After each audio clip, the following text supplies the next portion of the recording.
Hello yes mister Peter.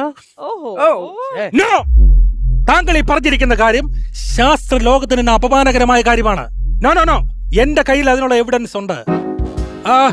Just wait, let me try. താങ്കൾ ആ book എടുക്കൂ. Okay, take page number 36. ഇന്നലെ 3 ദോശയും 2 സിംഗിൾ ആംപ്ലേറ്റും ഒരു രസവടയും. 75 രൂപ അങ്ങനെ ആവൂല, 70 രൂപ ആവും. ഓക്കെ, അങ്ങനെ പറ്റിക്കാൻ നോക്കല്ലേ. അവന്റെ ഒക്കെ വിചാരേ എനിക്ക് ബുദ്ധിയില്ലെന്ന് പറഞ്ഞ് എന്നെ അങ്ങ് പറ്റിക്കാന്ന്. സയന്റിസ്റ്റ് അമ്പിളിക്കുട്ടനാ. സക്സസ് അമ്പിളിക്കുട്ട, സക്സസ്. അങ്ങനെ ആദ്യമായിട്ട് ഞാൻ വിക്ഷേപിച്ച റോക്കറ്റ് നേരെ ചൊവ്വയിൽ പോയില്ല. നിങ്ങൾ ഉണ്ടാക്കിയല്ലേ, നേരെ ചൊവ്വ പോവില്ല. നീ എന്റെ അടുത്ത് പോ, എനിക്കാണ് ഈ ദേഷ്യം വരുന്നത്. ഞാൻ സന്തോഷത്തിൽ നിൽക്കുക. അമ്പിളിക്കുട്ട, കുറെ നാളായില്ലേ എന്റെ കൂടെ കൂടിയിട്ട്. അതെ. ഒരു കാര്യം ചോദിച്ചാൽ കൃത്യമായിട്ട് ഉത്തരം പറയുമോ? പറയൂ. ആഗ്രഹം ഏതാണ്? എന്താന്ന് പറഞ്ഞാ വൈകുന്നേരം യാവനയിലും കമത്തണം, 2 അടിക്കണം, കിടന്നുറങ്ങണം. അതെന്തോന്നു? അതാണ് എന്റെ ആഗ്രഹം. നിന്റെ ആഗ്രഹം അല്ല ചോദിച്ചത്.